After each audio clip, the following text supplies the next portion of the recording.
Que a paz e uma bênção divina acompanhem o dia e a semana de todos os ouvintes que estão conosco hoje. Amém.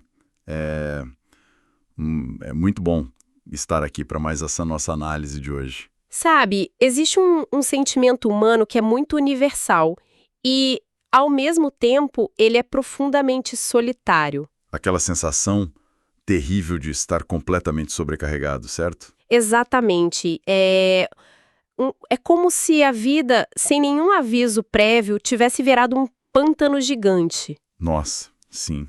E a gente começa a afundar num lamaçal bem escuro.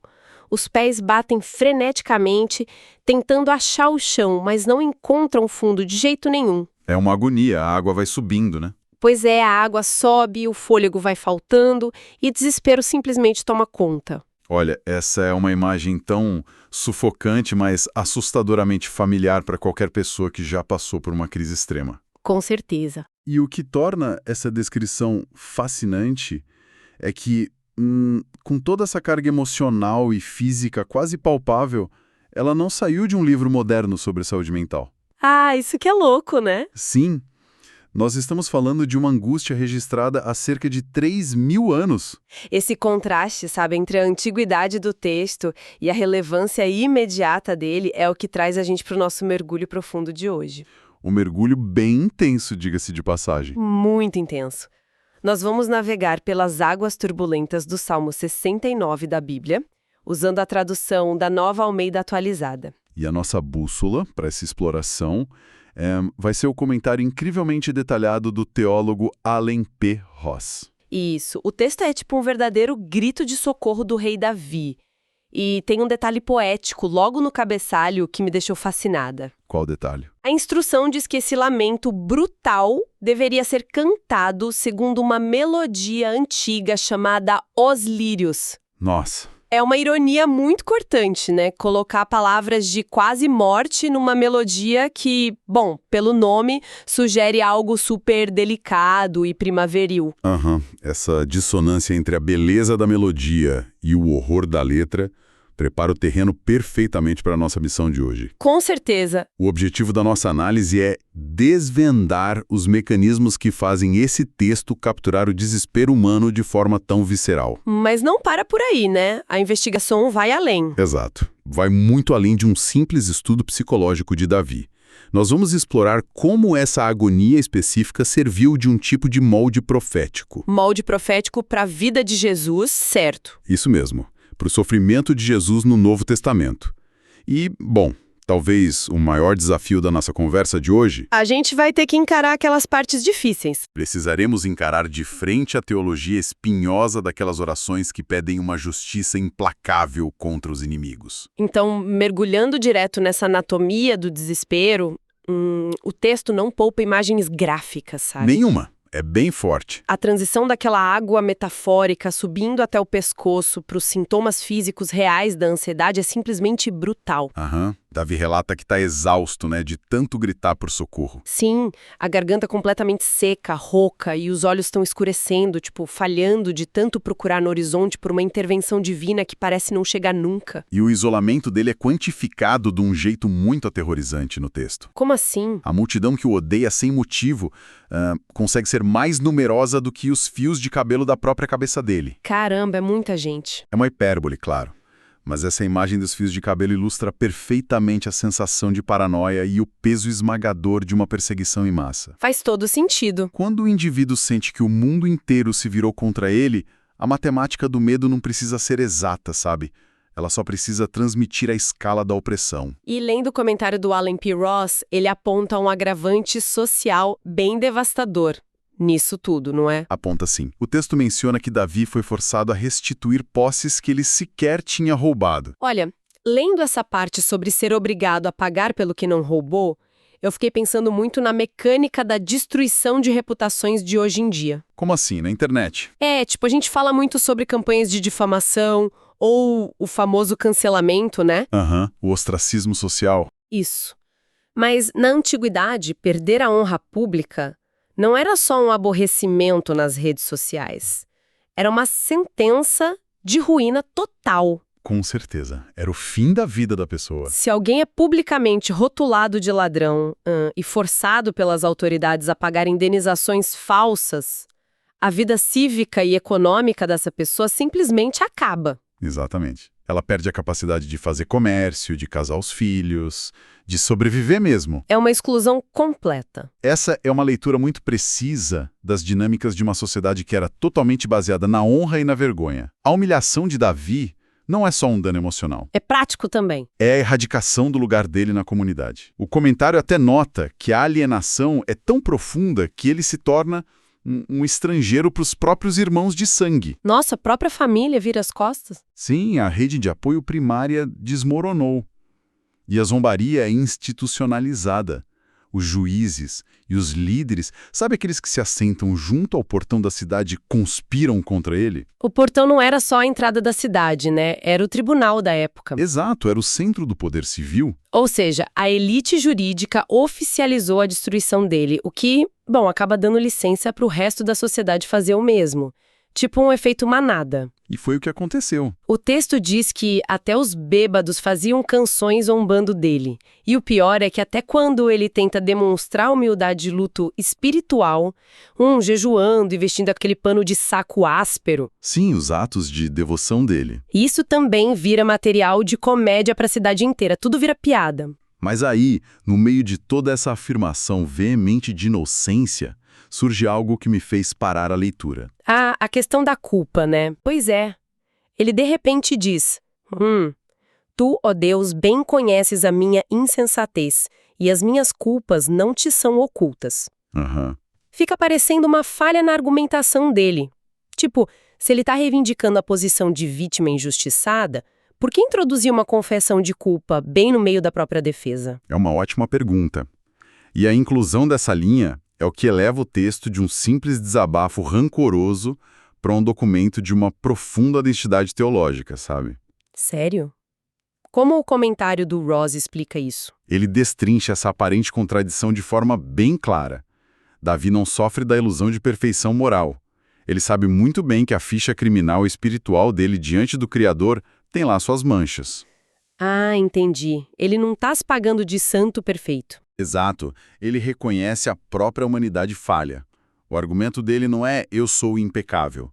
O argumento é essa tragédia específica que eu estou vivendo não é uma consequência dos meus erros. É a distinção entre a condição geral de ser um humano falho e a causa dessa crise atual, então. Perfeitamente. Ele está separando as coisas perante o tribunal divino. Ele diz essencialmente, meus pecados existem, claro, mas essa multidão raivosa não está me atacando por causa deles. O que motiva esse ódio todo é algo completamente diferente. E o que motiva, então? A revelação disso é o núcleo do sofrimento, né? Sim. O texto entrega a resposta. Ele diz, pois o zelo da tua casa me consumiu e as ofensas dos que te insultam caem sobre mim. Nossa. Davi percebe que ele virou uma espécie de para-raio, sabe? Um alvo fácil. Isso. A comunidade perdeu o respeito pela aliança divina, rejeitou os padrões de Deus. Mas como eles não podem atacar o Criador diretamente, adivinha o que eles fazem? Ataca o representante mais visível. Exato. Atacam quem é leal a ele no momento. O sofrimento dele é um dano colateral do amor que ele tem pelas coisas sagradas. E isso traz uma perspectiva muito nobre para o que ele pede logo antes, não acha? Aquele pedido pelos outros, né? Ele faz aquela oração super comovente. Não sejam envergonhados por minha causa os que esperam em ti. O maior pavor dele não é nem morrer naquela água lamacenta que a gente falou. É que a destruição dele destrua a fé dos outros. Exatamente, que a queda dele faça outras pessoas perderem a fé. Ele não quer que o sofrimento público dele vire pretexto para a galera duvidar do cuidado divino. É um nível de altruísmo brutal no meio da própria tortura, né? Brutal mesmo. E essa ideia de alguém que sofre como um substituto, sabe? Alguém que recebe os insultos que eram direcionados a Deus e teme pela fé da comunidade. Sim. É simplesmente impossível não ver para onde a história bíblica caminha a partir dessa imagem. A transição temática é inegável aí. E é exatamente por isso que os escritores do Novo Testamento usaram o Salmo 69 como uma lente fundamental de interpretação. O conceito teológico aqui é a tipologia. Tipologia, como funciona isso na prática? Davi, como rei ungido de Israel que enfrenta uma rejeição imerecida, ele funciona como um tipo, sabe? Uma prefiguração histórica. Entendi, tipo uma sombra do que viria a acontecer. Exato. E essa sombra encontra o seu cumprimento máximo, o seu antitipo, na pessoa de Jesus Cristo. Jesus é a personificação definitiva e perfeita desse ideal do justo que sofre por causa do zelo divino. Nossa, quando a gente começa a alinhar os textos assim, as correspondências são tão exatas que, bom, parecem até roteirizadas. Impressionante, né? Muito. A declaração de Davi sobre o zelo da tua casa me consumiu é resgatada palavra por palavra lá no Evangelho de João. Naquele episódio famoso da purificação do templo. Sim, quando Jesus vira as mesas dos cambistas e expulsa os mercadores. Os discípulos assistem àquela cena caótica toda e a mente deles imediatamente vai para o Salmo 69. É automático para eles. E depois, quando Jesus tenta explicar para os seguidores aquela hostilidade irracional das autoridades contra ele, adivinha? Ele cita outra parte: odiaram-me sem motivo. O que demonstra que os apóstolos não liam o Antigo Testamento apenas como um registro de eventos passados, sabe? Como eles liam, então? Eles liam como a arquitetura do plano de redenção que estava se desenrolando ali, no presente deles. O sofrimento não era um acidente de percurso. Era esperado. Era o roteiro esperado para quem carrega a presença de Deus em um mundo corrompido. Mas sabe, existe um momento em que esse paralelo sai do campo das ideias abstratas e se torna angustiantemente físico. O clímax da humilhação, né? Sim. Acontece quando o salmista diz que a afronta partiu o coração dele. Ele olha ao redor esperando um pingo de compaixão, alguém ali para consolar, e encontra um vazio absoluto. Ninguém. A solidão total. E aí vem aquele detalhe que sempre me choca. Por alimento me deram fel, e na minha sede me deram a beber vinagre. Esse detalhe é forte. Lendo as notas do comentário sobre esse fel, a palavra hebraica aponta para uma planta venenosa, o tipo incrivelmente amarga. Qual é a lógica de oferecer veneno e vinagre para alguém que já está sofrendo tanto? Parece puro sadismo. E é um sadismo revestido de uma ironia muito cruel, que é o que torna o ato tão perverso, na verdade. Como assim, ironia? Para captar a profundidade da ofensa, a gente precisa entender a mecânica da hospitalidade no Antigo Oriente Médio. Ah, eles levavam a hospitalidade muito a sério, né? Muito. O comentário do Ross traz a contribuição de um estudioso chamado A. Kenwen.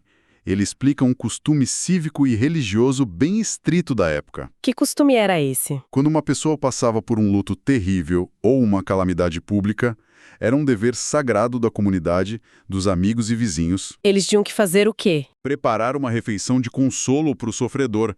Era a rede de segurança social e emocional funcionando na prática, sabe? Ah, entendi. Uma espécie de obrigação moral de amparar quem perdeu o chão. Exatamente. Então eles não estavam apenas recusando ajuda para ele, eles fingiram cumprir o ritual de acolhimento, mas trocaram o pão e o vinho por veneno e ácido. Bem isso. Gente, é um escárnio disfarçado de caridade. É muito pior do que só ignorar a pessoa. Exatamente o que o comentário sublinha.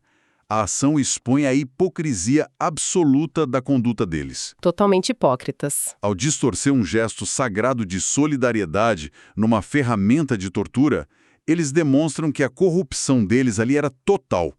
E quando a gente transporta essa zombaria disfarçada de alívio para a sexta-feira da crucificação... A ressonância atinge o ápice ali. Sim, Mateus e João relatam as horas finais de Jesus na cruz, aquele momento de abandono cósmico onde ele profere: tenho sede. E a resposta dos guardas romanos, oferecendo aquela esponja embebida em vinagre, né? Aquele vinho barato e azedo dos soldados. Exato.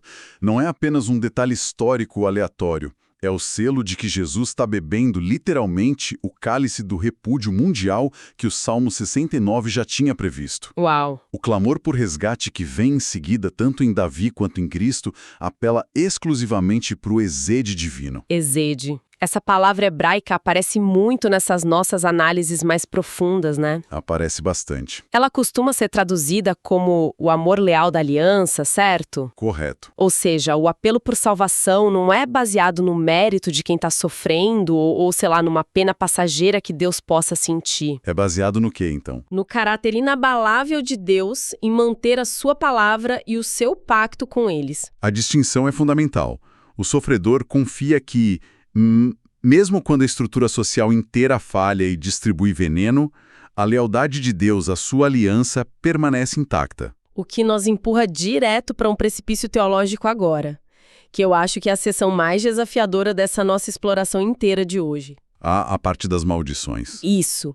Porque se Jesus é um modelo supremo desse sofrimento leal, e a gente conhece o Jesus que ensina a amar os inimigos, Que no alto da cruz pede perdão para eles, inclusive. Pai, perdoa-lhes, pois não sabem o que fazem. exatamente. Como é que a gente processa a mudança radical de tom que acontece em seguida no texto de Davi? Sem nenhum aviso prévio, o salmo se transforma numa sequência aterrorizante de maldições. Os chamados salmos imprecatórios, né? É inegável que eles provocam um curto-circuito na nossa sensibilidade ética contemporânea. Essa repulsa inicial é uma reação muito comum. Olha, curto-circuito é um eufemismo, viu? A lista de desejos do Davi para os inimigos é super pesada. O que ele pede? Ele pede que a mesa farta de banquetes deles vire uma armadilha mortal. Pede que os olhos deles fiquem completamente cegos e que as costas tremam de fraqueza para sempre. Pesado mesmo. O texto clama: derrama sobre eles a tua indignação e que o furor da tua ira os alcance. E vai muito além do sofrimento físico, sabe? Ele pede a desolação total das famílias, que os acampamentos fiquem desertos. Uma destruição completa. Sim, e sendo advogada do diabo aqui um pouquinho, como conciliar isso com a ideia de um Deus de graça? Isso não soa como um homem machucado usando a oração como uma ferramenta de vingança mesquinha? Parece. Não é. Parece que ele está quase desejando que um raio caia na cabeça de quem ofendeu ele. Essa tensão é crucial para a gente entender o texto. E é aqui que o comentário do Allen P. Ross faz uma intervenção analítica vital para corrigir a nossa lente de leitura. Como ele corrige isso? O erro moderno é ler essas imprecações como um ataque de fúria pessoal, sabe? Ou um descontrole emocional do Davi. E não é. Não. A mecânica desse pedido de destruição opera sobre uma lógica totalmente diferente. É a lógica da justiça da aliança divina. O ponto de partida é que Davi não está furioso porque pisaram no ego dele, ou porque ele sofreu uma ofensa trivial. Tipo uma fechada no trânsito? Exato, não é nada disso. Entendi. Se não é o ego ferido em busca de uma revanche pessoal, então o que impulsiona essa intensidade toda do texto? A busca por justiça verdadeira. Ele soa menos como uma vítima ressentida e mais como um promotor de justiça exigindo a pena máxima no tribunal, né? E a metáfora do promotor é de fato a mais adequada aqui. O salmista está apelando ao juiz supremo do universo, porque a ordem moral da criação está sendo vandalizada por essas pessoas. Eles cruzaram a linha. Sim, esses inimigos não estão apenas incomodando Davi. O comentário destaca que eles perseguiam ativamente aqueles que Deus já havia ferido. Eles adicionavam uma crueldade sádica à disciplina divina. Chutando quem já está no chão. Exatamente. Eles rejeitaram o Criador, corromperam a justiça cívica, lembra do julgamento falso no portão da cidade? Lembro que a elite fez complô contra ele. Isso. E eles estão destruindo a comunidade da aliança. Portanto, o pedido não é, eu os odeio, aniquile-os para me fazer sentir melhor. Qual é o apelo teológico de verdade, então? O apelo é, tu és o guardião da justiça. A impunidade prolongada dessa maldade está desonrando teu nome e destruindo pessoas inocentes. Age decisivamente para parar o mal. Olha, parando para pensar nisso, revela um detalhe super interessante sobre a própria natureza da oração. Qual detalhe? Ao entregar essa raiva bruta nas mãos do juiz divino, o salmista está, na verdade, abrindo mão de fazer justiça com as próprias mãos. Aham, ele não vai se vingar pessoalmente. Ele confia a vingança ao tribunal celestial em vez dele mesmo pegar uma espada e ir lá resolver. E, surpreendentemente, o Novo Testamento valida essa postura judicial. Valida sim e de forma bem clara. Quando a gente analisa a teologia dos apóstolos, eles não censuram essa passagem, né? Eles utilizam ela. Paulo e Pedro usam muito. Pois é. O apóstolo Paulo, escrevendo aos Romanos, para explicar o endurecimento daqueles que rejeitaram a mensagem do evangelho, ele cita justamente essa maldição da mesa se tornando um laço. E Pedro também faz algo parecido. Sim. Logo no início de Atos, Pedro usa a maldição da morada deserta para justificar o destino trágico de Judas Iscariotes. A justiça implacável ainda tem o seu papel. Com certeza, porque a traição sistemática à aliança e ao ungido de Deus exige uma resposta do universo moral. Faz sentido. Mas o clímax dessa sessão judicial no texto traz uma imagem que transcende os castigos temporais, sabe?